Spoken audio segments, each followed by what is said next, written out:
हुआ कि जिसमें चिड़िया ना मारी गई हो और जिसने अपना उद्देश्य हासिल कर लिया हो।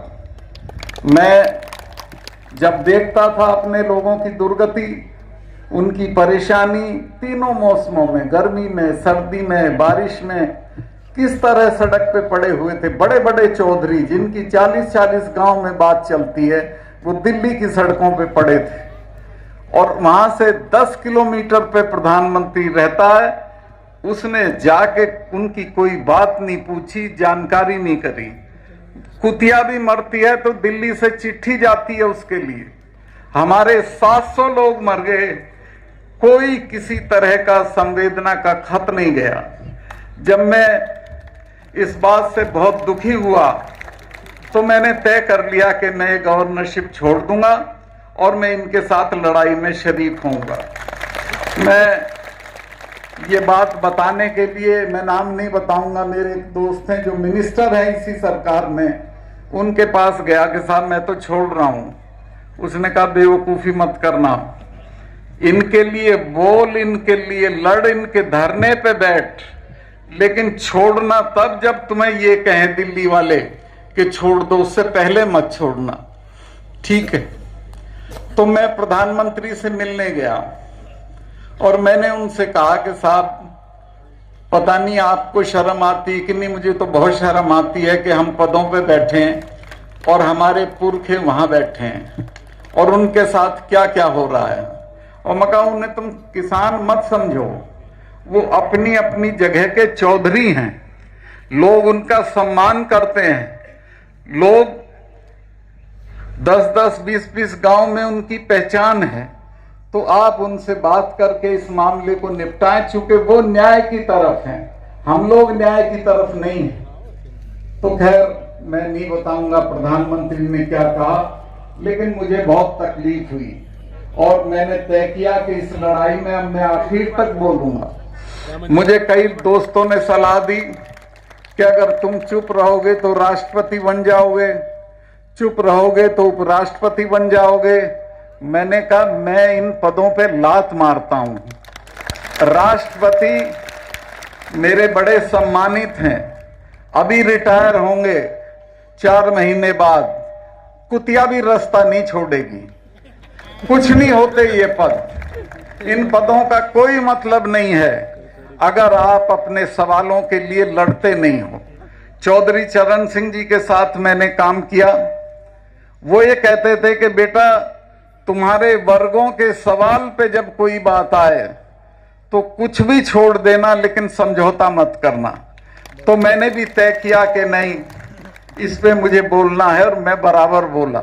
और जिस दिन ये कानून वापस हुए उसके तो एक दिन पहले मैंने कहा कि अगले चुनाव में प्रधानमंत्री ढूंढा नहीं मिलेगा, ये सब गायब हो जाएंगे, किसान इनको भगा देंगे।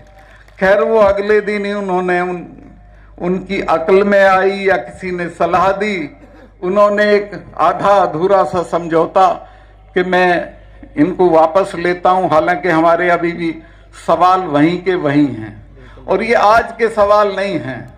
चौधरी छोटू राम जी के जमाने से किसान की फसल के दाम का सवाल ऐसा ही खड़ा है। चौधरी साहब मिलने आए थे गवर्नर से। गवर्नर ने कहा कि चौधरी साहब दूसरी बड़ी लड़ाई चल रही है, मुझे गेहूं की जरूरत पड़ेगी। छोटू राम जी ने कहा बहुत अच्छी फसल है, मैं कार से आया हूं लाहौर से, जितना चाहिएगा गेहूं दे देंगे। तो गवर्नर ने कहा मैं 3 रुपए मन पे लूंगा। चौधरी साहब ने कहा कि गेहूं तो ले ले, लेकिन दाम तू नहीं तय करेगा, दाम मैं तय करूंगा और गेहूं मैं 7 रुपए मन पे दूंगा। तो गवर्नर चुप हो गया। चौधरी साहब ने कहा कि हाँ, गवर्नर ने उनसे कहा कि मैं फौज भेज के मंगवा लूंगा। चौधरी साहब ने कहा कि गलतफहमी में मत रहना, मैं अभी जा रहा हूं लाहौर, कहता हुआ चला जाऊंगा पंजाब और हरियाणा के किसानों को खड़ा खेत फूंक देंगे, एक दाना तुम्हें नहीं देंगे।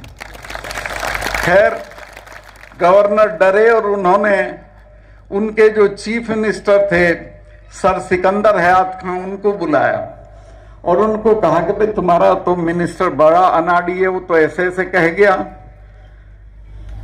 तो सिकंदर हयात खान ने कहा कह नहीं गया, वो कह देगा तो जल ही जाएगा। अगर उसने कह दिया तो किसान खड़ी फसल फूंक देंगे, आपको नहीं देंगे। लेकिन मैं ये बात इसलिए उठाई, एक तो आप भूल रहे हो अपने पुरखों को, चौधरी छोटू राम को, चरण सिंह को, और उनसे पहले के भी जो लोग हैं उनको। ये सवाल ऐसा का ऐसा ही है। आज भी हमारी फसल का दाम वो तय करते हैं, हम तय नहीं करते हैं। अब के ये निर्णायक लड़ाई थी कि इसमें एमएसपी लागू हो जाए तो फसल का सही दाम मिलेगा, लेकिन एमएसपी क्यों नहीं लागू हो रही? प्रधानमंत्री का दोस्त है जिसने 50 एकड़ में गोदाम बना दिया है पानीपत में, ये कानून पास होने से पहले। उसको सस्ता गेहूं चाहिए, वो आपका सस्ता गेहूं लेगा और महंगे में बेचेगा। तो ये है लड़ाई बुनियादी। मैं आपसे निवेदन करना चाहता हूं कि अब ये धरने देना छोड़ दो, अब सड़कों पे बैठना भी छोड़ दो, इकट्ठा होके अपना राज बना लो, राज बदल दो, किसी से मांगने की जरूरत नहीं। मैं तो ये गवर्नरशिप का मेरा 6 महीने 7 महीने बचा है, इसके खत्म होते ही पूरे उत्तर भारत में घूम के किसानों को कहूंगा कि एक हो जाओ, इकट्ठे हो जाओ और दिल्ली पे अपना राज बनाओ, ताकि तुमसे लोग मांगे, तुम्हें मांगने की जरूरत ना पड़े। हम मांगते हैं, ये समझते हैं हम भिखमंगे हैं, ये हमें कभी दाम नहीं देते। तो खैर, ये बात मैं यहां छोड़ते हुए आप लोगों से एक और निवेदन करना चाहता हूं। एक हीर रांझा किसी ने लिखी थी कभी, उसका नाम भूल जाता हूं, किसी बुजुर्ग को याद होगा। तो उसने हमारी बिरादरी के 17 अवगुण गिनाए थे, नाराज मत होना आप। उसमें एक ये भी था कि ये अपने भाई के साथ न्याय नहीं करेगा, उसमें यह भी था कि दूसरे की जूतियों में बैठेगा, अपने के सिंहासन पे भी नहीं बैठेगा। यह भी था कि ये एकता करके नहीं चलेगा। तो मैं ये कहना चाहता हूं कि एकता के साथ रहने की कोशिश करो और रहो, इकट्ठे रहो, अपने सवालों पे लड़ो, लेकिन आपस में मत लड़ो। अगर इकट्ठा होकर रहोगे तो दुनिया में कोई ताकत नहीं है जो तुम्हारी बात इस देश में ना चले। मैं एक बात आपको यह भी बताना चाहता हूं कि इस आंदोलन के दौरान जिस दिन टिकैत का लड़का रोया, मैंने भी देखा उसे। मेरा उस परिवार से बहुत पुराना परिचय भी है और उसके बड़े भाई के हमारे मलिकों की लड़की ब्याही है, मैं तो उसे पैसे दे के आता हूं। तो मेरे से भी बर्दाश्त नहीं हुआ। मैंने 11 बजे होम मिनिस्टर को फोन किया और कहा कि ये गलत काम हो गया है, ये रोया है, और इसका रोना सारे देश में दिखा दिया मीडिया ने। जींद का तो मैंने ये भी बताया कि लोग सड़क पे आ गए हैं और इसके घर में, इसके घेर में 1000 आदमी पहुंच गया है। अगले दिन वहां पंचायत थी मुजफ्फरनगर में। मैं कहा अगर मुजफ्फरनगर की पंचायत में इसके भाई ने कोई हिंसा की बात कह दी तो देश में हिंसा रुकेगी नहीं आपसे। खैर, मैं उनकी तारीफ करूंगा इस बात के लिए। उन्होंने मेरे से कहा कि तुम उसको समझा दो। मैं नहीं समझाऊंगा, एक शर्त पे समझाऊंगा, आप अगर ये आश्वासन दे कि उसकी गिरफ्तारी नहीं होगी। उन्होंने कहा कि उसे कह दो उसकी कोई गिरफ्तारी आज नहीं होगी और वो मेरे से बात कर ले। मैंने उसे कहा, उसने इनको फोन किया, ये लाइन पे थे और इन्होंने कहा कि ठीक है, कोई गिरफ्तारी नहीं होगी, तुम अपने भाई को कह देना कि हिंसा की कोई कॉल कल की पंचायत में ना दे। उसने कहा ठीक है जी, मैं कह दूंगा। तो इस तरह टिकैत की गिरफ्तारी रुक गई और आज तक बाहर घूम रहा, तो बड़ा नेता हो गया। खैर, मैं ये कह रहा हूं आपसे कि हमें ऐसा मत बनाओ और ऐसे मत बनो कि हमें दूसरों से मांगना पड़े। ऐसे बनो कि आपसे लोग मांगे, आपसे कहें कि ऐसा कर लो। एक जब मैं गया प्रधानमंत्री जी से मिलने, तो बहुत नक्शेबाजी में थे। मैं उनका सम्मान करता हूं, कोई बात ऐसी नहीं कहूंगा कि जिससे ये अखबार वाले ले उड़े। तो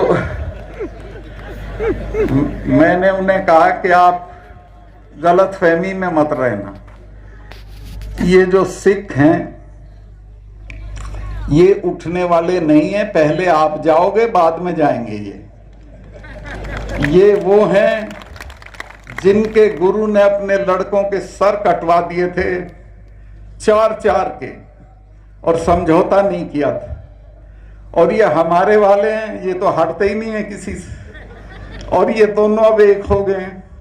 तो मैं कहा इनसे पंगा मत लो।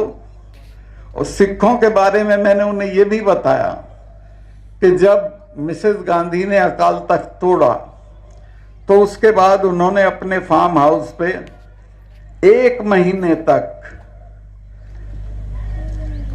महामृत्युंजय का पाठ कराया।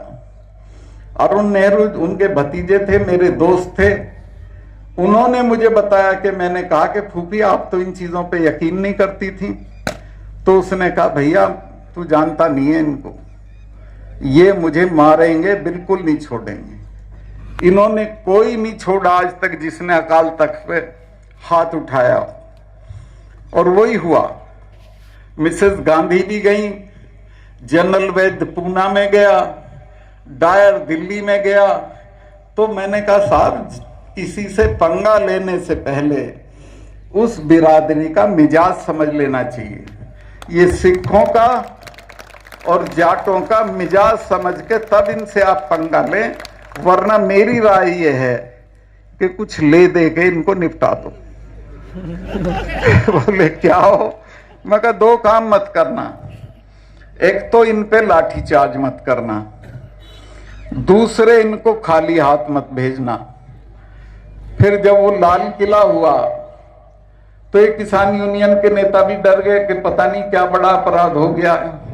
और ऐसा पूरे देश के अखबार और मीडिया में आया कि जैसे देशद्रोह का काम हो गया हो।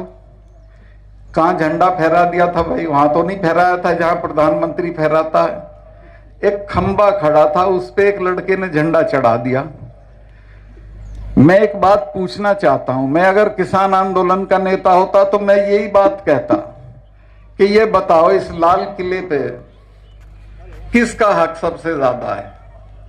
जिन सिखों के गुरु की तेग बहादुर की गर्दन काटी गई हो लाल किले के बाहर, उसके बच्चों का ज्यादा है या और लोगों का ज्यादा है? ठीक है। और इस लाल किले पे उनका, हमारे तो गीत नहीं गाए जाते लाल किले के बिना। भरतपुर माने लाल किला, भरतपुर 3-3 बार लाल किले पे चढ़ के आया, तो हमारा अधिकार है झंडा फहराने का या किसी दूसरे का है?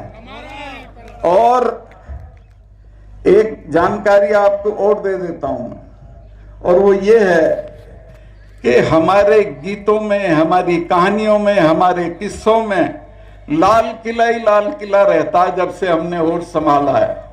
मैं चौधरी चरण सिंह जी के साथ था, मैं और बागड़ी जी देवीलाल जी के पास गए और हमने कहा चौधरी साहब इसमें आ जाओ चरण सिंह जी की पार्टी में। देवीलाल जी बोले छोड़ो यार क्या पार्टी है तुम्हारी। तो मैंने खैर बागड़ी जी को कहा कि वो एक रिवासा कांड हो गया था, आपने सुना नहीं होगा ज्यादातर लोगों ने, जिसमें एक माँ और बेटे को पुलिस ने नंगा करके कोठरी में बंद कर दिया था। तो मैं कहा साहब ऐसे ऐसे कांड हो गया है, हम वहां पब्लिक मीटिंग कर रहे हैं, आप चलना। चरण सिंह जी ने कहा मैं चलूंगा। तो हमने पब्लिक मीटिंग करी, आप मेरे यकीन करो 1 लाख आदमी आया उसमें। लेकिन जब हम गए तो वो सब छितरे खड़े थे। मैंने बागड़ी जी को कहा कि सीधे स्टेज पे चलो। मैं तभी एमएलए चुना गया था 2 महीने पहले। तो खैर स्टेज पे चले गए। मैंने कहा मुझे माइक दे दो आप। मैंने कहा देखो जिस आदमी को हम लेके आए हैं इसका नाम चरण सिंह, इसने नागपुर के सम्मेलन में जवाहरलाल का हाथ पकड़ लिया था कि मेरे रहते किसानों की जमीन नहीं जाएगी और कोऑपरेटिव की खेती नहीं होगी। और ये जो जिससे तुम डरे हुए हो बंसीलाल से, ये तो बिना मिसेस गांधी से पूछे पेशाब करने नहीं जाता है। तो इसके साथ रहोगे कि उसके साथ रहोगे? और मैं कहा आप हरियाणा के चौधरी लोगों हमारा साथ दे दो, मैं 6 महीने में चरण सिंह जी को लाल किले पे चढ़ा दूंगा। आप मेरा यकीन करें, ये लाल किले की बात बिजली की तरह गई और सारी भीड़ स्टेज के पास आके चरण सिंह जी का जय जयकार करने लगी।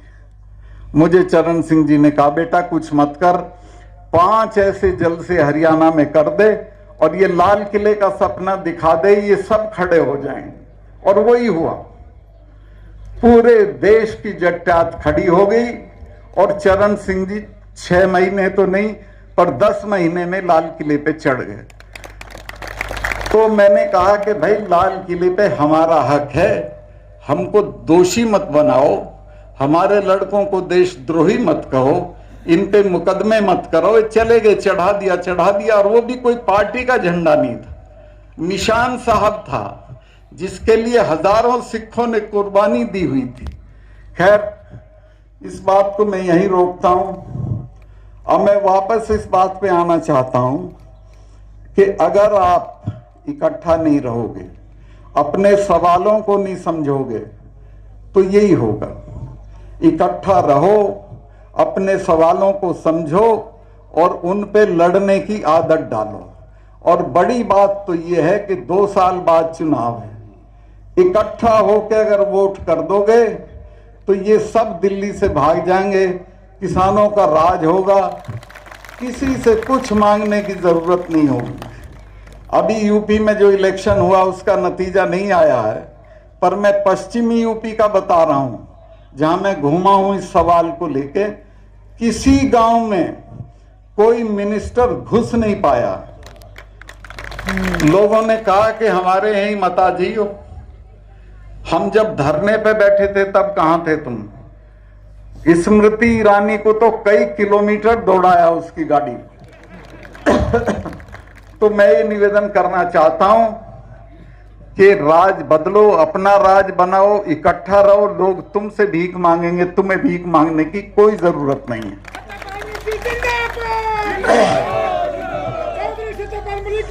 मैं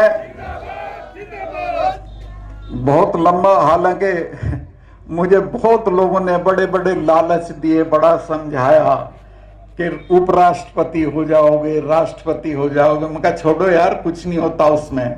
मैं अपने लोगों के साथ रहूंगा, जिनमें पैदा हुआ हूं उनके साथ रहूंगा, उनको मैं नहीं छोड़ सकता हूं। और मैंने तय कर लिया था पहले दिन से कि अगर कहेंगे तो मैं गवर्नरशिप पे ठोकर मार दूंगा, वो कोई चीज ही नहीं होती है।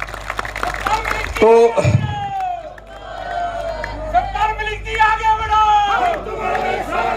अब मैं, आप में से शराब तो जरूर पीता होगा कोई ना कोई। उस भाई के संदर्भ में मैं निवेदन करना चाहता हूं कि रात को पीता है तो खुमार अगले दिन 12 बजे तक रहता है। तो इसी तरह मुझको कश्मीर की खुमारी है, इसलिए मैं कश्मीर का भी जिक्र करूंगा, क्योंकि मैं वहां गवर्नर था और वहां एक धारा थी, धारा 370। महबूबा ये कहती थी कि ये हटेगी तो खून की नदियां बह जाएंगी। फारूक अब्दुल्ला कहता था कि कोई झंडा उठाने वाला नहीं मिलेगा, और तरह तरह से डराते थे। और दिल्ली वाले जो हमारे अफसर हैं वो डरे रहते थे इनसे। मैंने प्रधानमंत्री को कहा कि मैं सिफारिश भेज रहा हूं, मेरी सिफारिश पे होता था वो, आप इसको राज्यसभा में पास कर दो और मेरी जिम्मेवारी है। अगर कुत्ता भी भौंक जाए, और आप हैरत करोगे कि वो हटी दफा, सारे नेता गिरफ्तार हुए, चिड़िया नहीं बोली। और मेरे पूरे कार्यकाल में मुझे एक भी कारतूस फायर नहीं करना पड़ा। सब मैंने लोगों को डरा रखा था कश्मीर के कि तुम क्या कर लोगे, तुम पे 200 लड़के हैं, ये हमारी फौज का 1 हफ्ते का काम है, और हम दुनिया की नंबर 2 नंबर 3 की फौज हैं। उससे लड़के क्या हासिल करोगे? बातचीत से तुम सब हासिल कर सकते हो। उसका नतीजा ये हुआ कि कश्मीर की जनता ने उस बात को समझा और 370 हटने के बाद भी वहां कुछ नहीं हुआ। किसी को यकीन नहीं था। मैं जिस दिन अगले दिन सुबह मुझे चिट्ठी भेजनी थी अमित शाह जी को, मैंने चीफ सेक्रेटरी को बुलाया और कहा कि ये चिट्ठी भेजनी है कल। बोला क्यों? मैं कहा 370 हट रही है। तो बोला जी ये तो 1000 आदमी मारना पड़ेगा। मैं कहा क्यों? कह ली यहाँ तो रिवाज है, यहाँ तो जब बुरहान वानी मरा था तो 150 आदमी मरा था, ये तो थानों पे चढ़ जाएंगे, तो हथियार छीन लेंगे और आप भी अपनी सिक्योरिटी में से कश्मीरियों को हटा दो। मगर तुम बेवकूफ़ी की बात मत करो, मेरी सिक्योरिटी में यही रहेंगे और मैं इस 370 को हटा के दिखाऊंगा। कुछ नहीं होने का, कुछ भी नहीं हुआ। चिड़िया नहीं मरी, कुत्ता नहीं भौंका और ये नेता शाम को उठवा के मैंने जेल में भेज दिए। लोगों का ये जरूर आया मेरे पास फोन कि साहब अभी इन्हें छोड़ियो मत। समझे आप? मैं तो बल्कि इस बात से नाराज था कि प्रधानमंत्री ने छोड़ के और बुला के चाय पिला दी जिसकी कोई जरूरत नहीं थी। शेख अब्दुल्ला 10 साल जेल में रहे थे, ये तो साल ही भर हुआ था इन्हें तो, और ये बदनाम थे। मैंने लोगों को कहा कि आपके बच्चे मरते हैं, इनका तो कोई मरता नहीं है, अब के इनको देखने दो। तो कह रहे नहीं वे वो दफा 370 भी हट गई, 27 भी हट गई और कुछ नहीं हुआ। वहां अमन चैन है और अमन चैन रहेगा। तो मैं बहुत लंबा भाषण कर दिया। मैं कंडेला और माजरा खाप के जो चौधरी साहिबान हैं उनके सामने सर झुकाते हुए ये कहना चाहता हूं कि आज तो मैं सम्मान कराने आया हूं, लेकिन कभी आपकी लड़ाई होगी तो सबसे पहले आऊंगा जवाब दिया। कभी भी कोई संकट पड़े तो मुझे याद कर लेना।